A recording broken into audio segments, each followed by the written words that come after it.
Wow tasty কিচেনের সুপ্রিয় দর্শক আসসালামু আলাইকুম। আজকের পর্বে আমি আপনাদের সাথে শেয়ার করছি অফিস বা স্কুলের বাচ্চাদের টিফিন বা জলখাবার।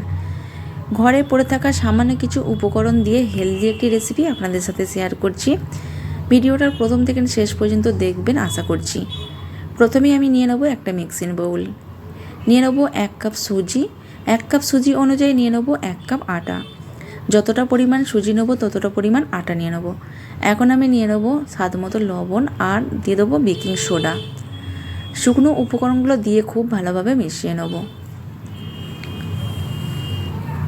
এখন আমি একটু একটু পানি দিয়ে আমি একটা ঘন মতন ব্যাটার তৈরি করে নেব। যেহেতু আমি 10 মিনিটের জন্য রেস্টে রাখবো, তো আমি একটা ঘন ব্যাটার তৈরি করে নেব। আজকে আমার চ্যানেলে যারা নতুন ভিজিট করেছেন তারা চাইলে আমার চ্যানেলটি সাবস্ক্রাইব করে আমার চ্যানেলের সঙ্গেই থেকে যেতে পারেন। পাশে থাকা বেল বাটনটি ক্লিক করে রাখবেন, এতে করে ভিডিও ছাড়া মাত্রই আপনার ফোনে নোটিফিকেশনটি চলে যাবে। আমি এইরকম একটা ব্যাটার তৈরি করে নিয়েছি। এখন আমি 10 মিনিটের জন্য রেস্টে রাখবো। 10 মিনিট পর ফিরে এলাম, ঢাকনাটা আমি উঠিয়ে নিয়েছি। এখন আমি নিয়ে নেব 1 চা চামচের 5 ভাগের 1 ভাগ নিয়ে নেব কালো জিরা,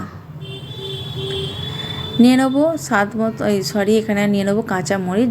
বাচ্চাদের জন্য যদি বানান তাহলে কিন্তু ঝালটা কিন্তু বুঝেই দিয়ে নিতে হবে। এখন আমি দিয়ে নেবো মিডিয়াম সাইজের একটা পেঁয়াজকে একদম ছোট করে কেটে নিয়েছি, আর নিয়েছি একটা মিডিয়াম সাইজের আলুকে গ্রেটারে গ্রেট করে নিয়েছি। আধখানা গাজর নিয়েছি, গাজরটাকে আমি গ্রেটারে গ্রেট করে নিয়েছি ধনে পাতা কুচি, আর নিয়েছি একটা ডিম, নিয়েছি অরিগানো যদি আপনাদের হাতের কাছে থাকে তো দেবেন, না হলে স্কিপ করবেন। এখন সব উপকরণগুলো দিয়ে খুব ভালোভাবে মিশিয়ে নেবো।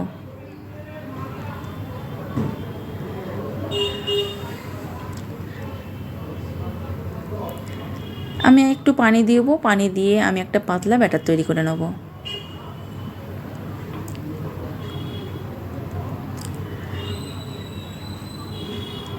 তো আমি এইরকম একটা পাতলা ব্যাটার তৈরি করে নিয়েছি। এখন আমি চুলায় একটা প্যান বসিয়ে দিয়েছি সয়াবিন তেল দিয়ে ব্রাশ করে নিচ্ছি। তো এইরকম চামচের আমি 1 চামচ আমি প্রথমে দিয়ে নেব, তারপর আমি হাফ চা চামচ দিয়ে নিয়ে রুটি যেমন গোল হয় ঠিক সেই রুটির মতন পাতলা একটা রুটি করে নেব। আর চামচের উল্টো দিকটা দিয়ে আমি এরকম করে একটা পাতলা রুটির মতন করে শেপ দিয়ে নিয়েছি। 2 মিনিট আমি জাল করে নেব, গ্যাসের ফ্লেমটাকে মিডিয়ামে রেখে। অনেক মায়েরা বাচ্চাদের টিফিন নিয়ে দুশ্চিন্তার মধ্যে থাকেন যে আজকে কি টিফিন বানাবো, তো খুব সহজে এই রকম একটা টিফিন বানিয়ে দেবেন। বাচ্চারা কিন্তু খুবই পছন্দ করে খাবে। একই রকম টিফিন কিন্তু বাচ্চারা পছন্দ করে না, ভিন্ন ভিন্ন স্বাদে কিন্তু টিফিন বানিয়ে দিলে বাচ্চারা কিন্তু খুবই পছন্দ করে খাবে।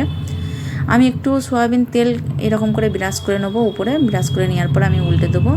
উল্টে দিয়ে আমি গ্যাসের ফ্লেমটাকে মিডিয়ামে রেখে আমি 3 মিনিট খুব ভালোভাবে ভেজে নেবো।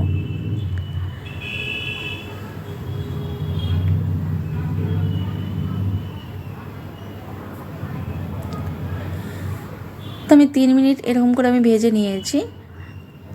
এখন আমি এই রুটিটাকে আমি একটা প্লেটের মধ্যে উঠিয়ে নেব। তো আমি আর একটা করে দেখাচ্ছি। তো আমি প্রথমে আবার সয়াবিন তেল দিয়ে ব্রাশ করে নিলাম, দিয়ে আমি চামচের উল্টো দিকটা দিয়ে আমি এরকম গোল শেপ দিয়ে নিয়েছি পাতলা একটা। সবগুলো একই প্রসেসে করে নিয়ে আমি পরিবেশনের জন্য চলে যাব। তো পরিবেশনের জন্য নিয়ে চলে এলাম, আর খুব সহজে কিন্তু একটা হেলদি রেসিপি তৈরি করে নিলাম। আর এইটা কিন্তু স্বাস্থ্যের জন্য খুবই ভালো। আমি 2 চামচ আমি সস দিয়ে দেবো, সস দিয়ে রুটির চারি সাইডে মাখিয়ে নেবো। মাখিয়ে নেওয়ার পরে এখন আমি একটা এরকম করে আমি রোল পাকিয়ে নেবো। তো আমি এরকম করে রোল পাকিয়ে নেবো, আর এরকম করে রোল পাকিয়ে দিয়ে বাচ্চাদের দিলে বাচ্চাটা কিন্তু খুবই পছন্দ করে খাবে। তো দেখতেই পেলেন খুব সহজে কিন্তু এটা বানিয়ে ফেললাম। আপনারা একবার হলো অন্তত ট্রাই করে দেখবেন। আমি একটা চাকুর সাহায্যে আমি কেটে নেবো, কেটে নিয়ে আমি একটা টিফিনে ভরে নেবো। তো আমি একটা টিফিন বক্সে ভরে নিচ্ছি।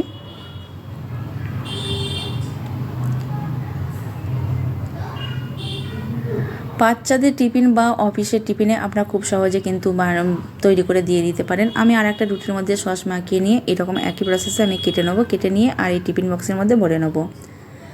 আজকের রেসিপিটি আপনাদের কাছে যদি ভালো লাগে প্লিজ একটা লাইক এবং একটা সাবস্ক্রাইব আমার জন্য রেখে যাবেন, আমি যাতে নোটিফাই হই এবং আরও নতুন নতুন রেসিপি আপনাদের সাথে শেয়ার করতে পারি। তো শেয়ার করার জন্য সাহস পাই। আর আপনারা চাইলে যে কোনো চ্যানেলকে আপনারা হাই লেভেল পর্যন্ত নিয়ে যেতে পারেন। প্লিজ আপনাদের সাপোর্টার আমার খুবই দরকার। প্লিজ আপনারা সাপোর্ট করবেন। ভিডিওটা যে যেখান থেকে নিয়ে দেখছেন অসংখ্য ধন্যবাদ। সবাই ভালো থাকবেন, সুস্থ থাকবেন আর আমাদের সবার জন্য দোয়া করবেন। সবাই আল্লাহ হাফেজ।